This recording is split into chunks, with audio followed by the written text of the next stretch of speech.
Hello everyone and welcome back to Suzerain, where we've got to deal with a couple of diplomatic situations happening, probably to do with these wonderful chaps, not Agnolia. Is it the Rumbergs? I think it might be the Rumbergs to our north, where we've got some major issues, so we're going to have to deal with that. In the meantime though, we'll get it from our diplomatic advisor. David VC, once a lecturer to me, now the Minister of Foreign Affairs, gently made his way towards my desk. May I sit down, Mr. President? Leave the formalities aside, David. Take a seat. Ah, right. Anton. I'm used to titles. Diplomacy job trains oneself. He slowly sat down, taking care not to aggravate the arthritis in his knees. He's always had an air of gravitas about him, and old age should only serve to deepen that. After he settled himself, he regarded me with delight, his blue eyes sparkling.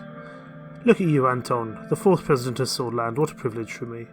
I still remember the days when you took my class at the Day University of Culture. I remember how hard we worked on the Agnolia trade agreement together. Countless nights in the ministry to finalise, it was an experience for sure. We signed our best trade deal with a good slew of trade advantages over Agnolia. It was even somewhat unfair from my point of view. Somehow the inexplicable ebb or flow of life has led us here, to positions where we can change the course of history. This is our opportunity to shape the future, and we will do precisely that. I'm looking forward to our new foreign policy. I'm looking forward to presenting you with the latest bill I am working on. The TCPA has turned out to be an initiative that can significantly boost our tourism and culture industry. This untapped value would help us internationally to promote our position. I am convinced it could also help improve our economic condition after discussions with Mr. Hull and Manger. The GNA and USP factions are supportive too. I really shouldn't have done overtime hours to get it done, but I really care for our position and value of our How's your health, David? If you're coughing. Oh, I haven't had any big complications except the usual, after that heart attack earlier this year. The health complications aren't hindrance to my work, of course, but thank you for asking. How's the Rain family? We are slowly starting to get used to the routine. As time passes, I realise it more. Family is the most important thing in life, and we must take care of them. Joseph and Lucian joined us at the briefing as the tall case clock hit the hour mark. Peter, however, was missing. I wondered if he was late from all the drinking he did at the party in Lakehaven. We'll talk more later, President Rain. Welcome, everyone. Let's begin. Very well. I'll start by providing a brief overview of our current status with our neighbours. What would you like to start with? Let's hear more about Agnolia. Our brotherly nation to our northeast, Agnolia. They are still diplomatically non-aligned and probably one of the most democratic systems between our neighbours. Economic stagnation is a worry for them. Their primary issue is the heavy reliance on foreign investment from us. Agnolia is our most friendly neighbour. We've been allies for the longest time after Rumberg annexed Dome. This fact needs to be part of the equation. Unsurprisingly, the Agnolian Prime Minister, Martin van Houten, that sounds very Dutch, is expecting better cooperation through a new, fairer trade deal with us. It was one of his election mandates. A more comprehensive trade deal sounds beneficial to all sides. Both sides can gain from it, but Agnolia has more to win than us. They want to protect their weaker industries, which we are profiting from selling our goods to. Additionally, the latest numbers indicate that currently 1 million Agno-Swordish citizens live in the Agneland region of Sordland. This creates a link between foreign policy and internal affairs. These people have suffered socio-economically, which led them to crime and other problems. In addition, a relaxed immigration policy was one of Agnolia's main requests, which is unacceptable. Most of the migrants in our country haven't even assimilated into Swedish culture. Adding more won't help.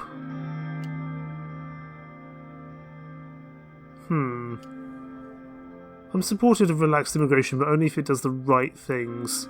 I would rethink the matter seriously because it has great influence on our society and values. We should remember that we promised to keep our immigration laws relaxed in the election campaign. Absolutely, Lucian. Okay, what about Valgsland? Our cousins of old across the Markian Sea wish to have good relations with us. As we all know, Valgsland is a socialist republic aligned with United Contana. They are an important regional player. It is also the most significant sea power in almost all of Mekopa. It's the only country that can rival the superpowers with their navy. We had hostile relations with them after several wars in the 19th century, which we wouldn't want to experience again. Recently, the relationship has warmed up thanks to Emmerich Hegel. As a result, diplomatic talks can be conducted in the future. Breaking the ice with Eggersland could be good if we rise diplomatically. I agree there could be potential allies in my opinion. The situation in the region necessitates that we find allies. They haven't been in good standing with us for the past 200 years. Recently they've also joined the Communist Security Pact, subjecting themselves to United Contana. On top of that, territorial issues have been flaring up between Agnolia and Vegasland because of the Helgeland Island. The Swedish Navy is very concerned with this whole volatile situation. Unfortunately, billions of Swedish ren worth of cargo is transported close to the Vegaslandian maritime borders on the Marking Sea and the Grey Strait. This causes significant risks to our imports and exports in the case of deterioration in relations. The strait is of high strategic value to us, which it is. We need to keep our money flowing. Joseph, the Navy is keeping an eye on the situation from a distance, right? We are actively monitoring the sea routes and cargo ships. For now, there's no immediate threat, but we don't know what can happen in the future. And what about Whalen? It is tumultuous in the south as always. Victor Smolak is expanding his powers amongst protests from Vezek people.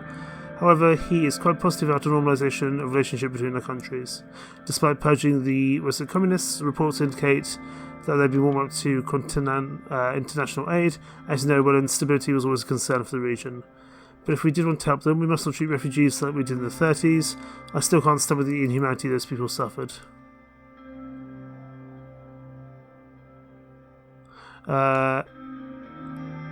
Again, trade agreement would help, but I'm not talking about an alliance. There would be many bargaining chips discussed, but Whalen could be a new part of the region. We would also invest in stability there. Our main goal should be to avoid a refugee crisis like the late 1920s. That civil war had major security and economic repercussions on Swedish soil. One of the demands of President Smolak was to tighten our immigration laws, so the political refugees don't escape to Sordland. There's been a recent purge that pushed many Bludish to flee to Bergia. It's definitely troubling.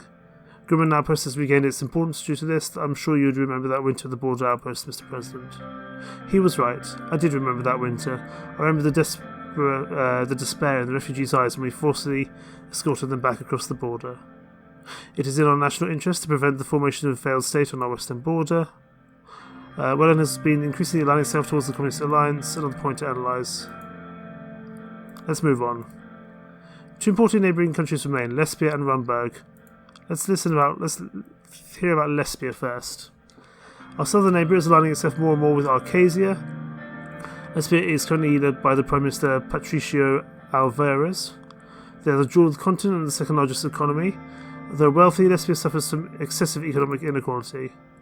Our past relations have been great, but during the last decade, their investments to Sordland dwindled due to our instability. Lesbia is a sleeping giant, we should not wake them. Probably for the best. They surely are a powerful nation. Despite that, they don't tend to murder in the region, and haven't for a long time with the exception of Whalen. Let's not antagonise them. I am certain that the recession has a lot to do with their retraction of investments. Once they see that money is in the picture, they vanish rather quickly because they're capitalists. They've shown a selfish attitude towards the Whalen Civil War by closing their borders and funding refugees to cross into Sordland.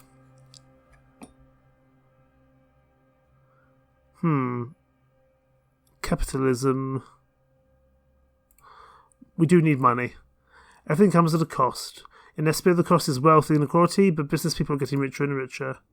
There are hundreds of very privileged oligarchs who invest inside and outside of Lesbia. Some made significant business investments in the city of Benfi and Valgan. And Rumburg, the most troublesome nation. A constitutional monarchy led by Queen Beatrice Livingston. A highly advised caution and calculated action against Rumburg. Our military must be prepared. The threat is real. They are strong and have the motivation, as well as the means to damage us. We shouldn't give them any reasons to pursue aggression. I'll take your advice into consideration. These types of nations will always try to make up a casus belli, a reason to declare war. While Thornborough openly deny such claims, their past and current actions make it clear that they want to destabilise us. The weapons caches found by our intelligence agency clearly shows what their goals are. Our military must be steadfast and our diplomacy valiant. The Rumburg threat is one of our top priorities, you can be assured of that. We are always in dialogue with our Rumburg ambassador to make sure a channel is open to solve disputes. We could use their aggressive attitude against them by convincing the international community. The abrupt announcement about the closure of the Rumburg consulate in Lackhaven is yet another step in their escalation. This covers the overview of the current situation. We will move on to our trade choices and the response to Rumburg's diplomatic escalation. The sun began to set over the hills surrounding Lake Haven. The team was ready to give advice on the new trade initiative and the response to the latest diplomatic incident with Rumburg. Peter arrived late. He looked a little rougher than usual, must have been all the drinking from last night there. Hey there, folks. Excuse my delay.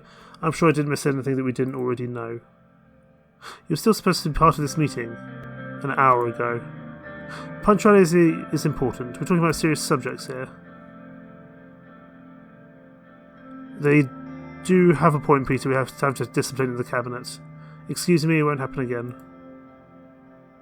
We have to discipline the Vice President in front of our ministers, otherwise nothing will ever get done.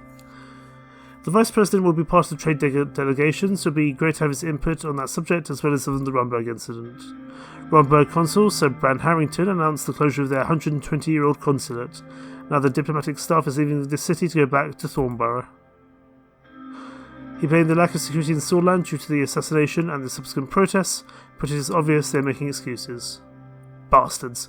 First they close the consulate and then they blame our security. Their concerns could be genuine, but their reaction is unnecessary. Agreed. Other diplomatic missions have worked with our security unions to increase the protection of staff and buildings. The neglect of President Alfonso and the chaos of the elections delayed our diplomatic efforts. Now there are only 2 Rumburg diplomatic missions left in Sordland. One is the consulate in Dare, and the other is the embassy in Holsword. I must display strength to my people, we can't be pushed around. All of this might be a calculated plan of action to push us into a corner and get us to act irrationally. This is my fear. They might be looking for a casus belli and are slowly spiraling downward to find reasons to wage war. Joseph was furious. He barely kept himself from slamming the desk. There are worrying developments like the smuggled arms and the build-up near the border. Our military must be buffed up to stand against a great power like Rumburg.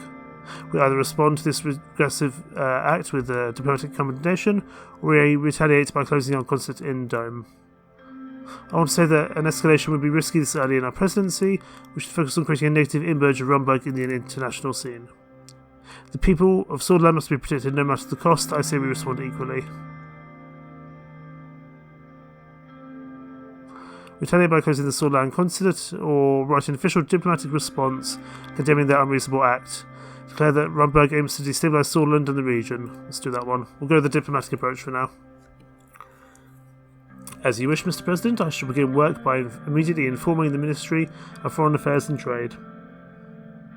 So the international stage is key in the long-term strategy. I wish we had reacted more strongly. If we don't confront them, they will keep escalating the situation. I, on the other hand, am glad that we take the more cautious road. There are 3 trade-related topics to address today. What topics shall we tackle first? Let's talk about Whalen and Agnolia.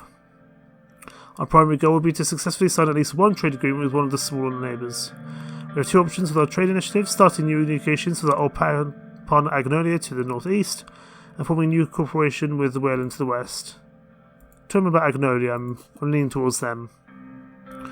First off, the reason behind this option is more diplomatic than economic, although of course we can't forgo the added economic value. Agnolia is an old ally and a valuable trading partner. The point we're at the early negotiations is around the steel trade. They demanded that we buy the steel for a higher price. That is because they think the deal is far too unbalanced as it is. The second main demand is privileged access to our agricultural market. If we are to fulfill their demands, in return they are offering a full alliance to Sordland against Rumburg. Looking at the current advances of Rumburg near our borders, having a coalition against Rumburg would prove extremely useful. Obviously there will be consequences for entering a full alliance, mainly the issues around Helgeland. Vagersland has clear intentions of taking over the island one way or another, and entering a military alliance with Agnolia would make them furious. I want to state my support for the decision to stick to our old ally Agnolia. Even though I disagree with their demand to relax immigration, we have cooperated with them on many issues in the past. Agnolia is a solid partner for us. David and the President worked on the previous comprehensive trade agreement in the 30s. There are obviously subjects who we still need to tackle, like our economies, the trade of goods, and what to do with immigration. My opinion is that this is a good deal and we should go for it. The new Agnolian Prime Minister is trying to improve the existing relationship. The downside is that we will need to make concessions, a reality of any trade deal. I'll be open to creating a new agreement that will satisfy all sides. That would be the best outcome. If you decide that Agnolia is a good option, another point is that they have a very democratic system. After the recent elections, that the PM has a mandate to arrange a fair deal with us. Martin van Houten is also an avid supporter of relaxed immigration. Since we said we would keep immigration relaxed, it will help us. Regardless, if we are going to increase our regional influence to previous levels, we might need to make amends with our neighbours. Ultimately, the decision will be up to you, as always. What about Wayland? Dealing with a fractured country like Wayland has its positives and negatives. Although it may be lucrative in the short term, there are risks associated with dealing with such a country. They are proposing co-investment projects and a no-tariff agreement. They are also offering oil in return for attracting foreign capital interests from Sordland. However, it is possible that there will be international ramifications of getting close with a country like Wayland. All in all, I think this is a very lucrative deal for us. However, we need to think about the consequences. I certainly don't support the decision to become friendly with Wayland. We carry their burden for decades, their migrants flooded our country, and now they're expecting a deal from us. Maintaining influence with Wayland could prove useful, however. Yes, it's risky, but think about an influence on an undeveloped region like that. We could also sell more products and enter their market easily. I am of the opinion that it's simply too risky. Yes, we would gain resources and immediate capital, but I'm afraid of the consequences. You might be right, it's too risky. I tend to agree. If we wish to go forward with a deal, then the time comes, there's a topic of immigration to consider. Victor Smolak is a known isolationist. Our promise to keep our immigration policy relaxed will not help at all. He blames us for keeping Western interests to the region, for bringing Western interests to the region. He also doesn't want his political opponents to flee here. I personally don't like the idea of getting too close to Wayland. Me too. Agreed. I still think we should give it a try. No, Peter. You're being outruled. Since we didn't promise to align with neither East or West, it's very likely that the concerns will be more around the deal itself. Our neutrality strategy might ease the tensions with Romberg, since the primary concern is the strengthening of the sewer power blocks. The last handful of monarchies in Mercopa are reactive against the influences of the Arcadian capitalism and Malanievism, communist theory, basically Marxism, I would guess. We need to consider the effects of our economic doctrine plan. The fact that we're headed towards a planned economy will have an influence. Good negotiators optimise the interests, which makes the differences between become trivial, and both sides to reach a deal. Very true, Mr. Vecton. We have a lot of time to prepare before the scheduled visits to Wayland and Agnolia. I believe this gives us a brief overview of our current options. Our trade delegation will be in work towards the end of this year. We can expect final negotiations and signings of the trade agreements to happen next year. I'm very much looking forward to visiting Styleport and that other place with party animals like David and Simon. Haha. Peter laughed, and Joseph narrowed his eyes and stared at him. Let's discuss the deal potential what's on the table. From what we've gathered, there is no clear offer yet. The interest clearly seems to be more control of the gas produced and sold in Sordland. I suspect this must be related to the recent tensions on the coast of Palace. Mr. Manger is working on the details to get more concrete headlines termed soon. Of particular interest are the gas fields in the Narbel area of the largest region. They must be related to Gassim operations. Gas has ties with the people around that corporation, even though there is another CEO. Alfonso is still chairman. Gassim is a private corporation, a fact that limits our control over any foreign investment. Tolkien Sol's Energy Protection Act of 1933 specifically limits the purchases of Swedish energy company shares by foreign nations to 10%. Alfonso adjusted this law in 1948 and increased it to 20%. Anything above that requires us to change the Energy Protection Act. Most of Gassim's cards are in the hands of Ewald.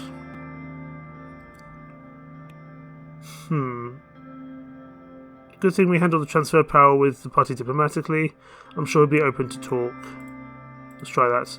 Yeah, so many people in the party approached me and praised our course of action. They thought USP was fractured enough and didn't need further tension. I wouldn't be surprised if Alfonso would be willing to concede more due to this fact. I'll still be wary of him and Mr. Manger's intentions. Diplomacy is the way 99% of the time.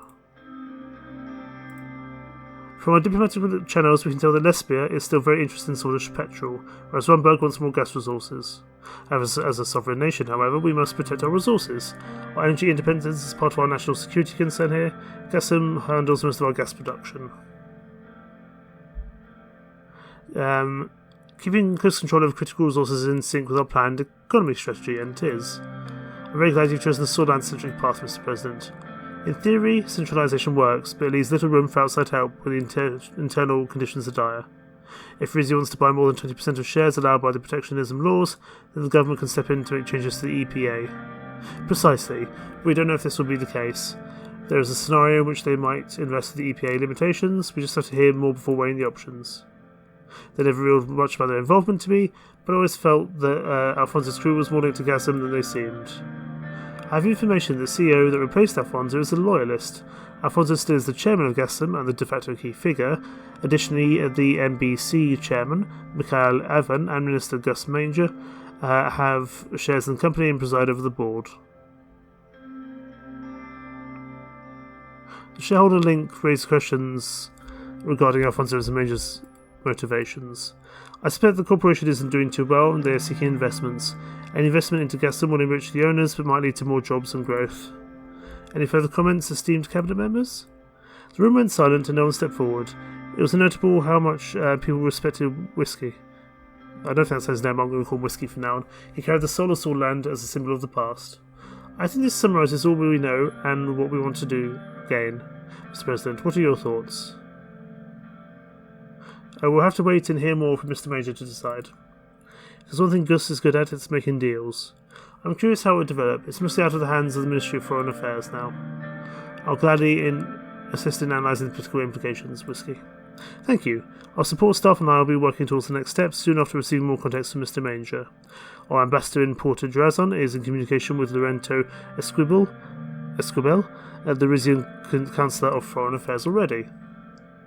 I don't need any further information on Rizia for the time being. Of course, Mr. President. That concludes our meeting, Mr. Rain. Good work, all of you. I'll take my leave then, sir. The meeting concluded and the team dispersed. Our diplomatic action plan officially began.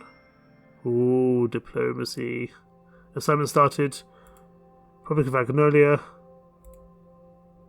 and the Republic of Wen. Very interesting indeed.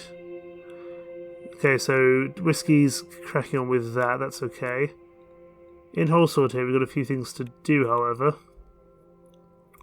First of all, Grand National Assembly's Green Bill in Wholesword. The Grand National Assembly is preparing the Green Bill, with a focus on promoting sustainable industry practices, particularly in Groony. Section 1 of the Act proposes stricter regulations on industrial pollution and waste disposal. It suggests heavy fines for non-compliance, with the collected revenue to be reinvested in environmental recovery projects. I can get behind that. And the repeal proposal for the Energy Protection Act.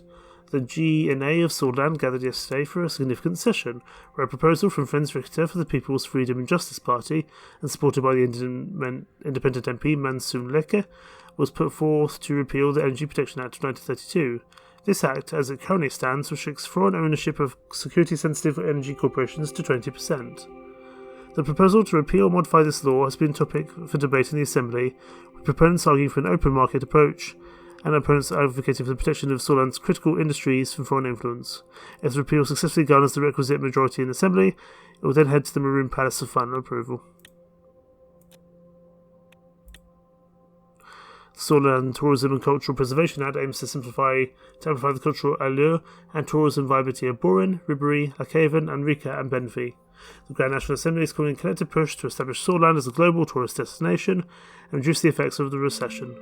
Section 1 focuses on the cultural elevation of these cities, identifying local food, drink, music, dance, architecture, and historical sites as unique selling propositions.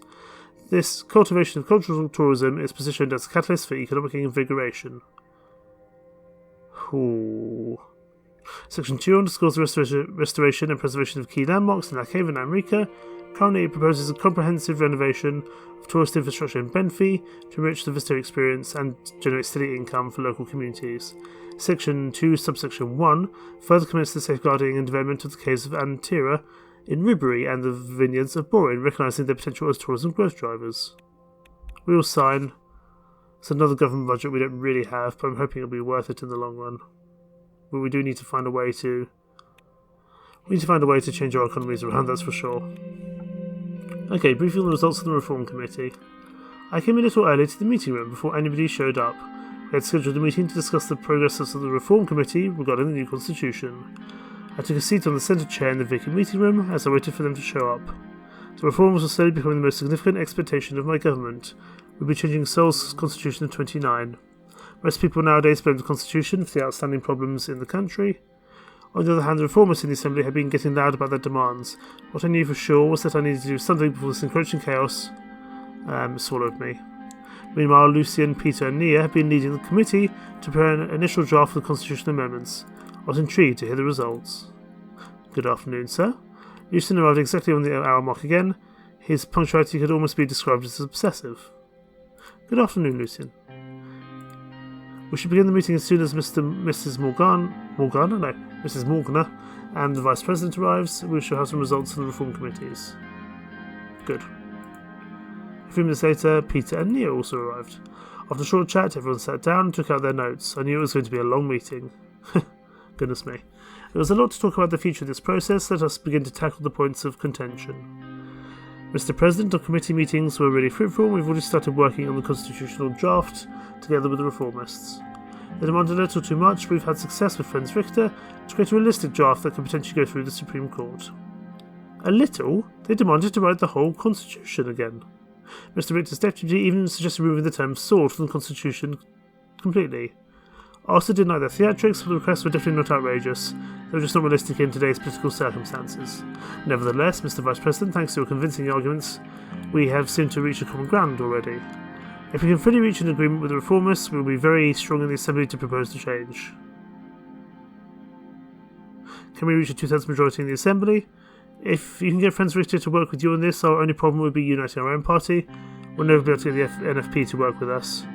We need a majority of 130 seats in the Assembly to vote in favour. With Friends Richter's party, full support of 70 votes will easily surpass the needed 166. It will be tough to unite the USP with all divisive wings that have formed. You must make them follow you loyally. We will convince the Leads. Albin Clavin and the reformist wing would be supporting you. He already weighed in heavily in the committee meetings. However, the Conservatives would be tough to break. The influence of Sol is still living strong in the party. How many votes do they have? The Conservatives have around 40 votes. Okay. There are many unaligned people, and some of your loyalists might decide to show their true faces too. So we need as many of the Conservatives to support us as possible. There's only one person who is key to make them back us. Gloria Torrey. She's well respected by the Solists. She'll be our biggest obstacle in the Assembly, and her demands will be extensive. I also have reasons to think she might be in Orsa's pocket. She'll be tough to break, but we need her help to get the Conservative support. And what about the Supreme Court? The Supreme Court is the biggest obstacle. Even if we pass the Assembly, the Chief Justice will do his best to block our amendments. We need at least 6 of the 11 to vote for the proposal, and Mr. Hawker, the Chief Judge, I presume, yes, current Chief Justice, has enormous influence over the judges. We should reach out to the judges in secret. Some of them might be willing to break rank to support us. They'll surely support a just cause for the country and its future. Lucien looks sceptical. According to the Constitution, I'm a member of the Supreme Court, which means we already have 1 vote. Two of the judges are friends of mine and have similar opinions about reform. Consider them with me. Who else would be willing to support reforms? I think Judge Edmonds can be persuaded, and in extension, Mr. Dalton and Mr. Merton. They weren't really blinded by the Solist ideology. Yes, those 3 don't seem to be working directly with the Chief Justice Hawker. If we can get to Isabel Edmonds, we might get the 6 votes needed. That's our best bet. What are their demands? We should run down each of the main demands of the committee and get your input first. Mrs. Morgan can explain them further. We'll start first with the red line. The new constitution will fix the loopholes regarding the president's absolute veto powers. Even though Mr. Richter put on a whole show about the vetoes should be completely removed, the committee has almost unanimously agreed on fixing the loopholes, thus limiting presidential vetoes. My suggestion is to add a clause detailing the methods the Assembly may override a veto with some sort of a supermajority. One person should never be able to block the rest.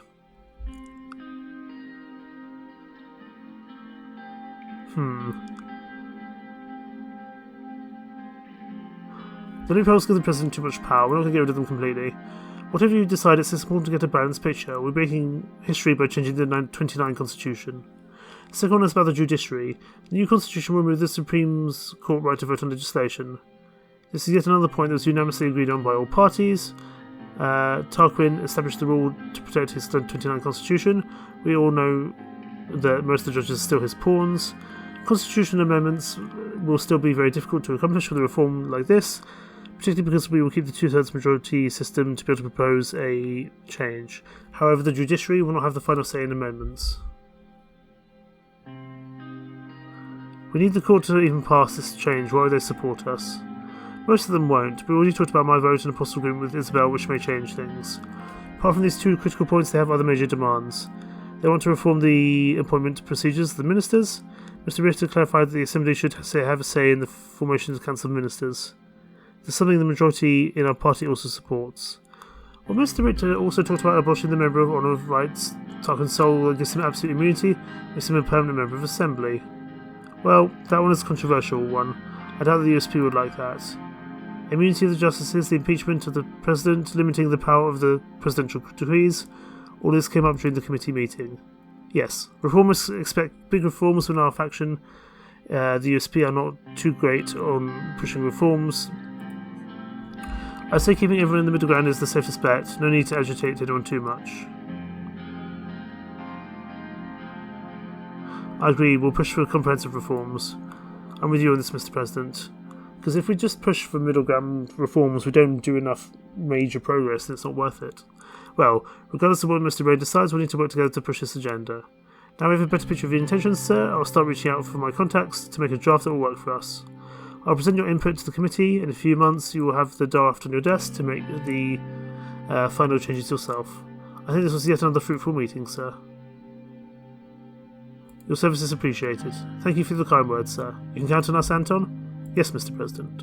I think this is where we'll call it, sir. Have a good day. Goodness me. A lot of big decisions to make. And then we're going to meet with the Chief Justice. Goodness me. Let's just read the report quickly here on the L1 construction plans. The SSC has supported the preparation work for the L1 railway has always started, including clearing land and transporting equipment. Construction of the railway will be starting in the next months from Holsword. About blooming time. I don't have much government budget left. We can't always say yes to everything, so we're going to have to start saying no to some stuff until we get some money back, that's for sure. But I think we'll leave it there. We've made a lot of big decisions today, and I'm sure a lot of big decisions to come up next time as well. In the meantime, thank you so much for watching. Take care. Bye-bye.